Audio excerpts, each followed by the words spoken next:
Listening to 96.3 Nation FM, where good music lives. My name is Mariam, Bishar. Most bankable host, Aseli. And of course, every day we make sure that you get to interact with intellects in different spaces. And this time around is no different, by the way. That's right. We are joined in studio by Jacinta Makokha, who is the gender lead for the REINVENT Programme. She'll be speaking to us about why gender equality is so important, especially in some specific regions in Kenya, and why we need to be having these conversations, the work that has been done in Kenya, and the work that needs to be done. It is my pleasure to welcome to studio Jacinta Makokha. Karibu sana. Sana. It is so good to have you in studio. You're warm, you're bubbly. Hata kama kuna kabaridi huko, but just give us a brief introduction to Jacinta. Okay, my name is Jacinta Makokha. Yes. I'm the gender technical lead, REINVENT Programme of Tetra Tech International Development. I serve in that capacity. Tetra Tech is in 18 counties in Kenya. So we work with downstream partners, we work with upstream partners, the government of Kenya, non-state actors. So that is who I am. In brief. What about outside your work? Who is Jacinta outside work? Is a mother of many and a grandmother of even more. Even more. Yes. You're not giving us numbers, but you just know. Ukiona jina Makokha mahali, we call you. Sindio? You know it's from Western. Thank you so much for creating time to be here with us. We're most excited to discuss gender equality and what does it mean in practical sense? In practical sense, gender equality is actually just ensuring that the rights, responsibilities, and opportunities of everyone, every individual, whether you are male, female, handicapped, able-bodied, young, old, elderly, whatever, black, white, are actually, everybody has the equal opportunities. Yeah, I like really that. Exciting. It makes it very easy to think about it because sometimes people want to complicate things, right? You know. But your work focuses on specific regions in this country with the REINVENT Programme. Tell us why these regions and which ones they are, why it's more important. Because some people will say, like, kila mahali kuna gender inequality, you know. That's very, very true. And not just in Kenya, but internationally. True. But now for us in Kenya, REINVENT Programme is anchored in the Ministry of Interior, which means the compact talks about peace and security. And of course, when you talk about peace and security, there are also some gender inequalities there. True. So basically now the counties that were picked were based on an assessment that was done. And when we look at peace and security, there are some regions which are more prone to conflicts, to insecurity than other regions. So basically REINVENT actually is reducing insecurity and violent extremism in northern and coastal regions. That's what the acronym stands for. Actually stands for. Because we're just thinking we are reinventing something, but we didn't know it actually stands for something. So it actually stands for that. And so in the coastal region, you know, there's been originally, it was known mainly when you talk about violent extremism, when you talk about FGM, child marriages, you know, those kind of things. Coastal region, we have them there. Northeastern region, we also have quite a bit of FGM, violent extremism, and just basically insecurity. For many years, it has been known as an operational area, an operations area. That's how the National Police Service refers to it. Okay. Yeah, then we have the Rift Valley, we have a Western region also. Huko kuna a lot of domestic violence and also child marriage in Mount Elgon, FGM.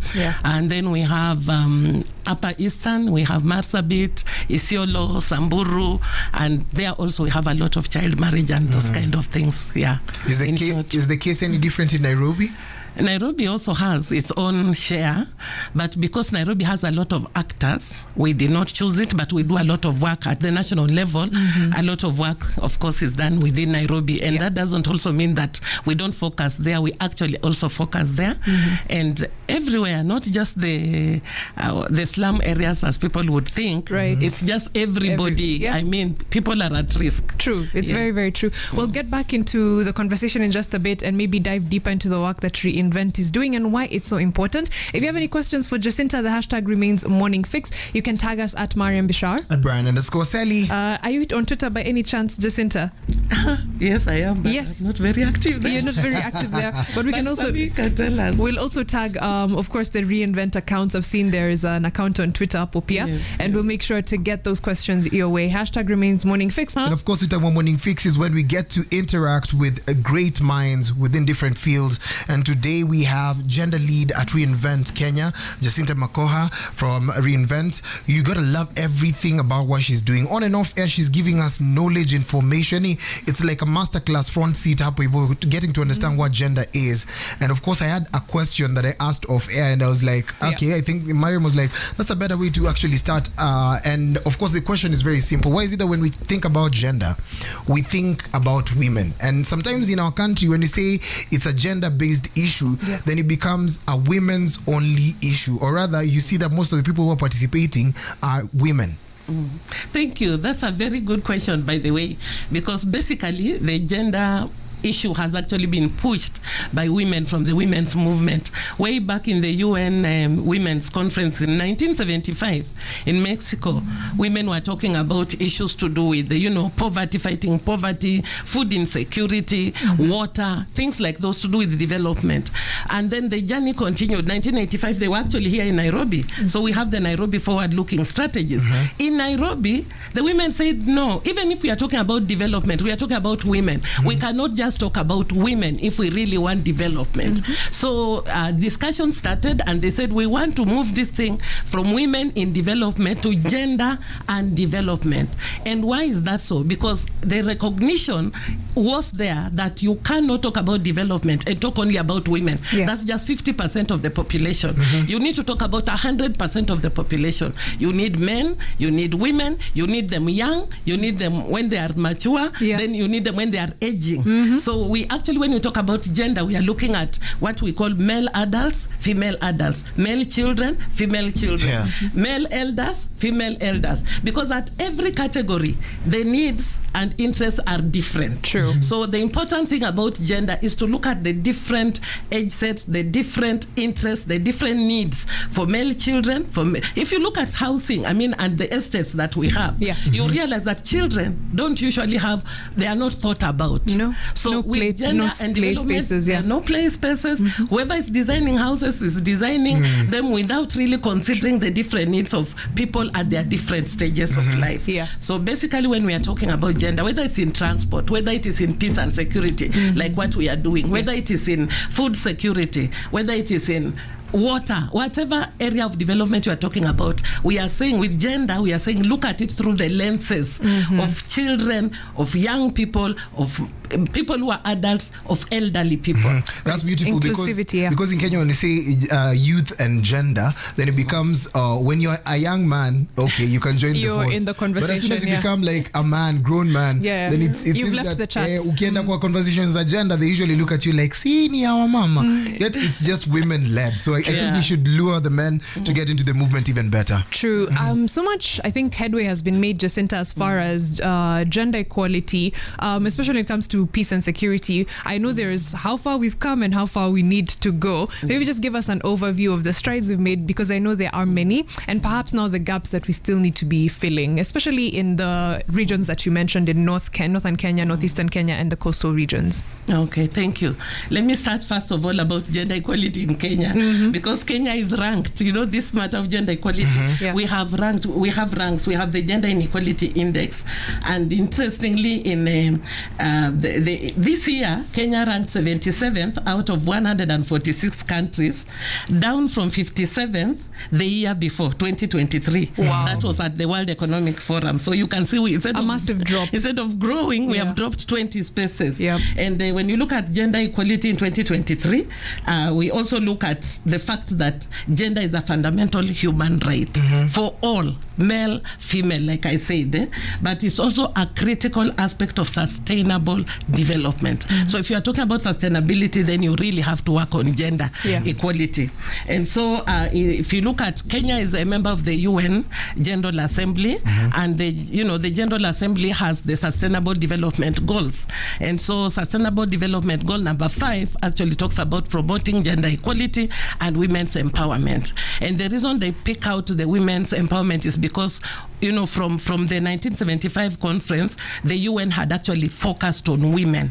So from there now is when they came to the Beijing conference 1995, where the Beijing Platform for Action was actually now came up with 12 critical areas of concern, also focusing on the women's status, because we are talking, we are saying gender equality, yes, we are talking about gender, but still each of this category has their own respective issues that they are dealing with. So when you come to the matter of Kenya has a very good legislative framework, because our constitution actually in section 35 already talks about now the women's rights. We often joke here that our legislation is never the problem. We have such robust legislation. It's the implementation where things get tricky. Our constitution is more like a pillar of safety. It's so true. Yes. For everybody, basically.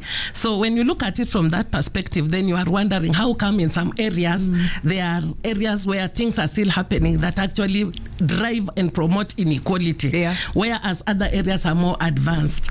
But nonetheless, in Kenya, we are, like I've said, we've made strides. We are not where we were in 1975. Yes. We are not where we were in 1985 when we were hosting the UN conference. We are not where we were in 1995. We are now in 2024. So one would actually expect that we would be already, we would not even be talking about inequality. We should be talking about parity already. Why the drop of the index? Because I feel like 20 positions is quite large. I think we're going to get into that. Yeah, in 1 year. We're going to get into that because I want to know what caused the drop, because Kenya was really performing well. I mean, top 60 in the world. That's probably really competitive. But now we're position 77. I don't know what are some of the things that they were looking at, but we're going to get into the finer details of that. You can use the hashtag #MorningFix to interact with us and tag us. We're having a great conversation around gender equality, how far we've come, how far we have to go, and the work that REINVENT Kenya is doing. And of course, earlier on, we had asked Jacinta Makokha, who is in studio right now. She's just spewing a lot of knowledge. And of course, she's gave us information about how Kenya has dropped from position 57 to 77, right? Yes. And I was wondering why. There are many reasons. There are many reasons for that. Kenya is a patriarchal society. And being patriarchal means that it doesn't just affect men, but it also affects women, because it's an ideology. It's the way we think. It's the way we behave. It's the way we look at men. It's the way we look at women. It's the way we look at how we share resources, who owns what, who benefits from what. And all these are criteria that the nations, look at, the UN looks at when they are looking at how the countries are performing. And for some reason, I think because people looked at gender as being a women issue, and knowing the status of women in our society, in terms of how patriarchy has placed women, it's like women are second-class citizens, basically. And so when it comes to things to do with women, it's like, this one, we'll deal with it later. Let's start with the important things. Right. Then we'll come now to the things to do with women, etc., etc. And the people who talk about gender, especially from, like I said, because historically it was from the women's movement, then now, they are taken to be people who are like rebellious, people who don't want to toe the line. So there's pushback. Yes. So when there's pushback, then it means that the resources that were going into it, the goodwill that was going into it, is actually not as available as it was before.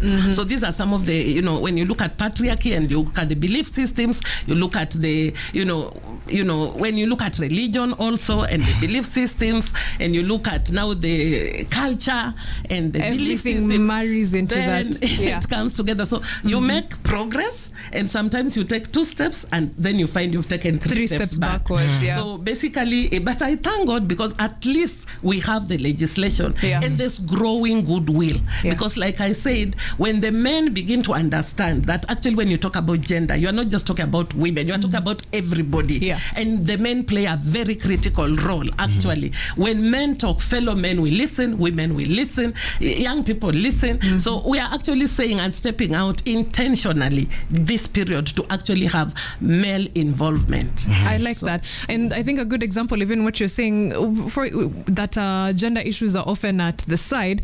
Like, how long have we had a new constitution that says that not more than 2/3 of, parliament should be of one gender? But yet here we are. We keep moving, right?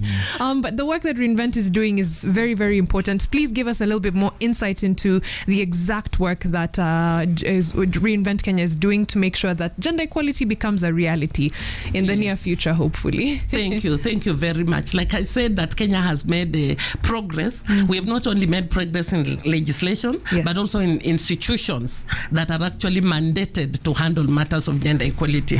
We have the National Gender and Equality Commission, which is actually one of our partners in the government. We also have the State Department for Gender, and we have gender desks or gender units or gender departments in most of the other ministries in the government. So we normally talk about ministries, departments, and agencies. So matters of gender are actually taken very critically. So REINVENT, having the partnership, like I said, of state and non-state actors, we have worked with the National Gender Equality Commission together with the State Department for Gender to support them to do their performance contracting on other government ministries. So that each ministry, because in 2021, 2022, it was one of the indicators of gender mainstreaming. It was expected that every government agency, ministry, and department should actually show how they are gender mainstreaming by including women in leadership, because for Kenya, when we talk about gender and those disadvantaged groups, we find that women are still disadvantaged to a large extent because they are not in decision-making positions. So, and in leadership where decisions are made, where resources are allocated. So basically we are saying when their voices are heard in those decision-making places, then we will divide the resources better, and also decisions made when they are made together, male and female, brains, left and right, then we are able to make better decisions than when we only have one side, one side making decisions. I think what you're saying is true, because you've seen the rise of governors within female governors in different spaces, and their counties are actually shining bright on that list. And also some of the nominated senators and the kind of things and bills they're pushing in parliament, led by women, actually also doing great. So I think you have a point on that one. Exactly. There's more you need to share, because you see, like now Governor Wanga, I mean, Homa Bay was doing terribly in terms of the index of the ranking of how governors were performing, but now they're number one. True. You see? And she's really built on it through participatory approaches. She talks to the people and she's able to translate what the people have said in terms of the priorities, and then they agree. So when you involve people, and when I talk about people, I'm still talking about male and female, women and all ages as well. Of all ages, exactly. Inclusivity. So you really look at it and you can see that it makes a difference when you actually approach it from that perspective. So with regard to REINVENT, like we were saying, we have worked with them now to help the government departments, because that's where it starts, because that's where the decisions are made, that's where the resources are allocated. So but now beyond that, we also need the people to know. So we have what we call the supply side, REINVENT, and then we also have the other side where we work with the non-state actors for the demand side. Because even if the legislation is there and people are actually, the laws are there and policies are there, but the people don't know, that is now another story. It is. So we also work with the non-state actors. We have partners in the different regions to work with the communities, so that the communities also know this is actually what our constitution says, this is actually what our rights are, this is actually what the opportunities are. And so we need to demand, and you don't always demand by fujo. You can talk, you can just say, because the government departments also expect that people know, but we are saying they may not know. So let's see how we can be able to bring, to bridge the gap between the supply side and the demand side. 96.3 Nation FM, where good music lives. My name is Mariam Bishar. Most bankable host Brian Aseli, and of course every Monday we make sure that you get an opportunity to interact with individuals in spaces where they lead, and of course the gender lead at REINVENT Kenya, Jacinta Makokha, is here. So many people sharing love, and I'm going to sample one. Monica Jap says, oh yes, my mom Jacinta is a great inspiration, not only in gender equality but also in peace work. She is very, very proud of you. Thank you. Thank you so much. It's so good to have you here, and I feel like, again, this show sometimes is just too short and sweet because we almost have to wrap up. But before we went into the music, we were discussing the specifics of the work that REINVENT is doing. Please continue sharing a little bit more about that with us. Thank you very much, because we are anchored in the Peace and Security Compact with the government of Kenya. Yes. Within the Peace and Security Compact, we have the UNSCR 1325, and which is the United Nations Security Council resolution, 1325. 1825, they have 1820, they have 1888, 1889, 1960, 21. There are many resolutions that are actually in peace and security, and that specifically provide for the participation of women and girls in peace and security. Because remember, Kenya is a patriarchal, country, and so most times when it comes to peace building and security, it is the men who take a lead. So in terms of our partnership, we actually work with the National Police Service as well, because when it comes to peace and security, those are the people who lead. So within the Kenya National Action Plan that implements the UNHCR 1325, we have 4 pillars. One is participation and promotion of women in decision making, prevention of the conflicts, because prevention is always better than cure. Yes. And then there's the protection. This is where now you protect the women when there is actually a conflict, and the girls, and of course other vulnerable groups as well. And then we have relief and recovery. What happens after, like now in the women and men are in the refugee camps, of course, international conflicts, and also in the IDP camps, for instance. So how do you help them to recover and continue, build resilience, like things like those. So we work with partners, like I said. When it comes to the first one, participation and promotion of women in decision making, we work with the government institutions, we work with the county governments, we work with the national government, and right now we are focusing on the North Rift Economic Bloc because of the crisis that has been there. So by God's grace, this is the only region that has 3 deputy governors who are women. Wow. So because women in decision making and leadership is part of the work that we do, so we have been supporting them, and they have come up with a gender strategy for the region, because we told them you can't talk about economic growth without a gender strategy, and helping the whole region to know that gender is not about women. It's about everybody. So economy is about everybody. So we need the young, we need the old, we need the children, we need the men, we need the women to do economic growth. Prevention, we normally say, especially in conflicts, we always talk about women and children as victims, but we are saying there is capital there. They also have brains. They can contribute to preventing. They know when young people are planning to go to the conflict, so they can prevent. Mothers are very critical, and so we want to have them not just at the decision-making table, not just as victims, but as people who can contribute to preventing the conflict. We have protection, where now we have to work with the National Police Service. We are supporting an initiative called Policare, Police Cares, changing the perspective that when you go to the police station, all you get is just pain. No. Now we have police who really care. We have worked with gender desks officers. We've worked with from the highest level, the regional commanders at all levels. That's why in 2022 there was very little violence by the police, because we've been working with them, and they are really now helping. Police care. So that. And then last but not least, we also work with the relief and recovery in terms of our downstream partners, helping when things have gone south to actually bring things back to normal. So that's just one of the areas that we work with. We also work when things have gone south and people need help. We also have situation room in Mombasa. We work with Sauti ya Wanawake Pwani, who are in all those counties in coast. They have a hotline that actually everybody calls in. They even get calls from Western, from Central, but they are in Mombasa. The good thing is, because now we also work to strengthen the structures, so we have gender technical working groups or gender sector working groups in every region, in every county. So people can actually, even if you get a call from a different location, you can signpost them to another location where they can be helped. So we are working to strengthen the institutions, strengthen the structures, and also strengthen the demand side, so that they can demand, and the supply side, so that they can provide and meet their mandate. Thank you so much for being passionate about what you're talking about, gender equality, and of course just making sure that we get to understand even better how deep we can get in conversation. We hope that we get a brighter opportunity to actually share in or get to create a better future for individuals in making sure that we get to have that kind of equality. And of course, because of time, we have to say thank you, and call to action. Okay. In 30 seconds or less, Jacinta, your call to action.